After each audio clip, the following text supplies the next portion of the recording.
semua sepakat untuk meletakkan dasar peradaban itu, yakni Injil dan Kristus, di atas segala hukum di dunia ini, untuk memproteksi kehidupan orang Papua dan semua orang yang ada di sekitar Papua. Amin.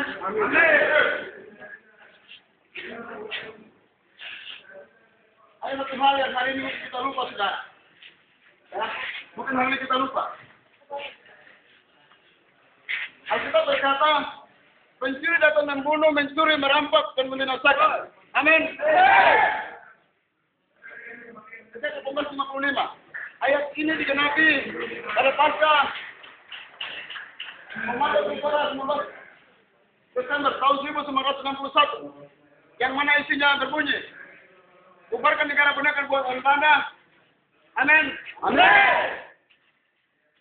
Bubarkan merah putih di seluruh dataran dan barat. Segala lakukan mobilisasi umum menduduki dataran Papua. Rebut Papua masukkan mencari, ya.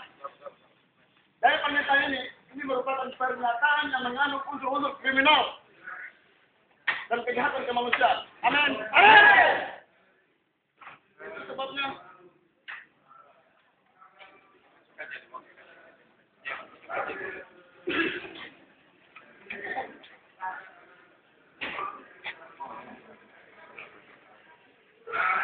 ya, terima kasih para hamba Tuhan dan juga telah memberikan kita izin untuk masuk ke dalam sebab kita masuk dan kita masuk ke dalam damai tanggung kepada anak-anak Tuhan.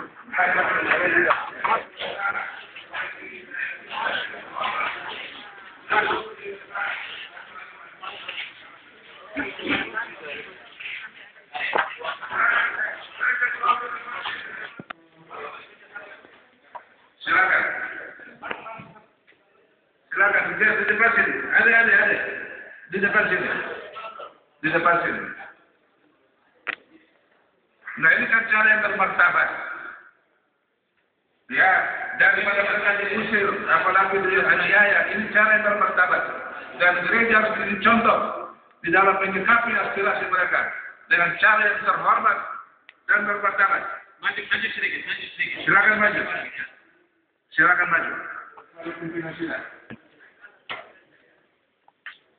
Ini hal yang biasa, ini dinamika yang kita sering. Ya, kami mohon pimpinan kita bisa berdiri dan meja dulu, kita semua sebagai penyelenggara dan mereka datang untuk kami dalam kapasitas konferensi para pemimpin gereja-gereja se-Papua Barat.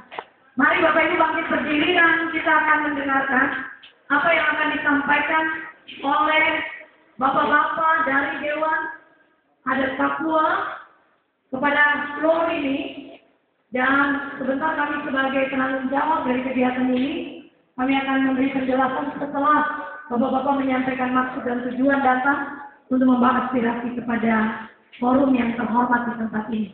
Saya kira demikian, Bapak-Bapak peserta sidang untuk melihat proses ini.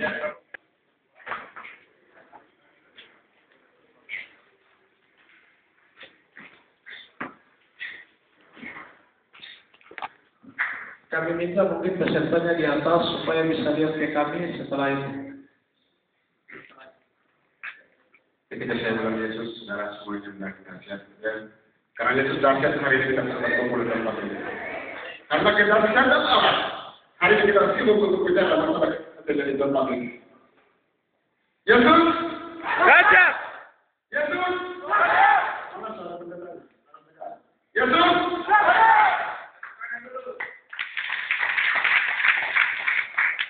Kemudian atas aspirasi kami, pertama-tama kami juga memberi terima kasih untuk para hamba Tuhan, panitia yang telah rela memberikan kami ruang untuk kita menyampaikan aspirasi ribuan, jutaan, puluhan penduduk di tanah ini.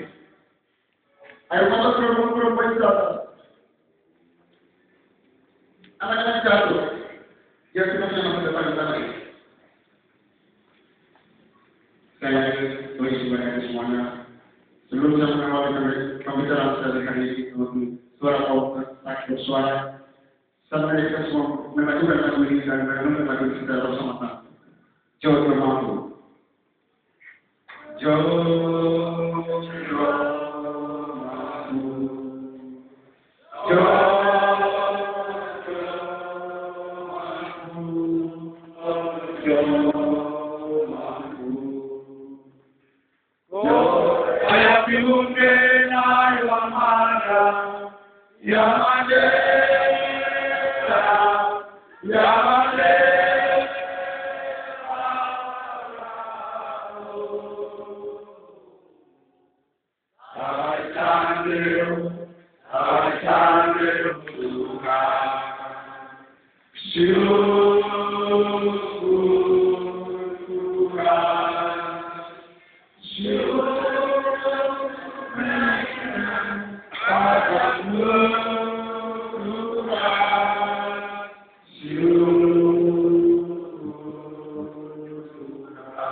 Bapak di surga dan mengucap syukur kepadamu karena Engkau baik buat kami sekalian di saat ini Tuhan. Oleh karena siang, oleh karena Papua, oleh karena Yerusalem Tuhan, kami sudah berdiam diri.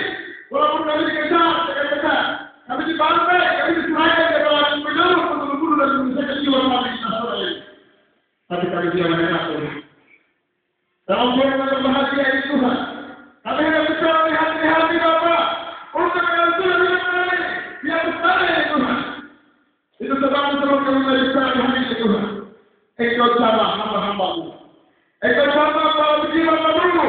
Semua orang yang sudah bermain-main untuk membangun bangsa ini.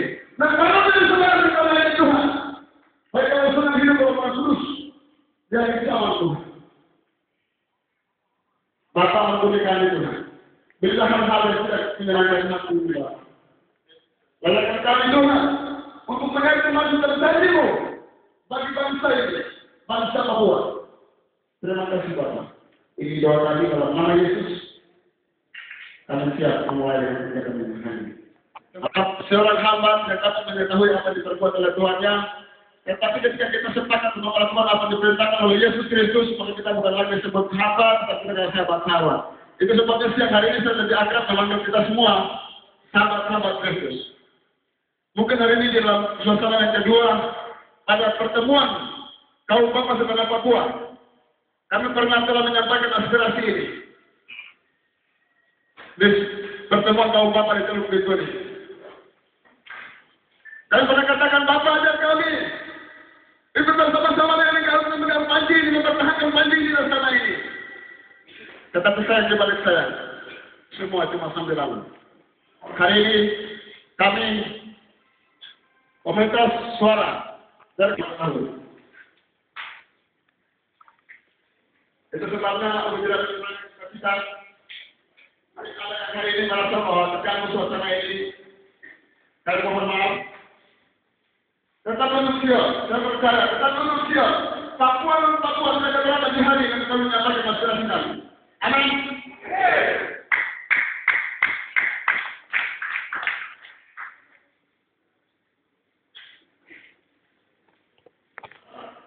Syukur bagi Tuhan kau berikan aku beri lagi juga sampaikan maksudmu. Di hadapan kau ini yang ala bangsa Papua. Di hadapan para martir dan tuan kemuliaan dengan moyang membawa Injil, membela kebenaran dan keadilan bangsa Papua di tanah Papua. Menguji doa seluruh bergeser dengan nama Tuhan kami menginjak tanah ini. Maka marilah kita menyampaikan Injil sebagai kebenaran firman Allah yang tersenyumkan kepada seluruh pemimpin gereja di atas tanah Papua Barat. Bahwa 1 Amsal 31 ayat 8 dan 9, bukalah mulutmu untuk orang-orang bisu, untuk semua orang-orang yang merana. Bukalah mulutmu adalah keputusan secara adil dan berikanlah kepada yang tertindas dan yang miskin hak mereka. 2 Korintus 6 ayat 16 sampai 17. Apakah hubungan bait Allah dengan berhala? Karena kita adalah bait Allah yang hidup menurut firman Allah ini. Aku akan diam bersama-sama dengan mereka dan hidup di tengah-tengah mereka. Dan mereka akan menjadi umatku. Sebab itu,